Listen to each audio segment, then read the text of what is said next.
Mabibisto ni Manuel ang pinapaniwala ni Noah dito kay Velma na ito ay may sakit. Samantala, masama ang kutob ni Manuel sa pagdikit ni Noah dito kay Velma.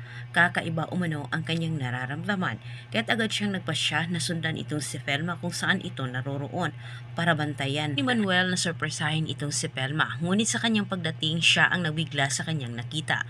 Nagkataon kasi na sinumpong naman itong si Velma sa kunwari nitong sakit na ito naman ay minasama ni Manuel ang kanyang nakita. Parang kinakabahan itong si Noah nang makita inito si Manuel. Itong si Noah, nagkakahulugan ito na siya'y natatakot na mabisto silang dalawa ng kanyang kaibigang doktor sa kanilang maling pinaniwala dito kay Velma na ito ay may malalang sakit. Hindi nagpaligoy-ligoy itong si Manuel. Diretsahan niyang tinanong itong si Velma at Noah kung silang dalawa ay may namagitan sa isa't isa. Subalit itong si Velma ay umiwas sa pagsagot at itinanggi din niya ito. Napipilitan itong si Velma na ipagtapat na lang kay Manuel ang totoo dahil matindi na ang galit nito ni Manuel at halos ito ay nagwawala. Lalong nagalit itong si Manuel nang ipinagtanggol naman ni Velma itong si Noah. Kaya sa puntong ito, napipilitan na itong si Velma na ipagtapat kay Manuel na siya ay may malalang sakit.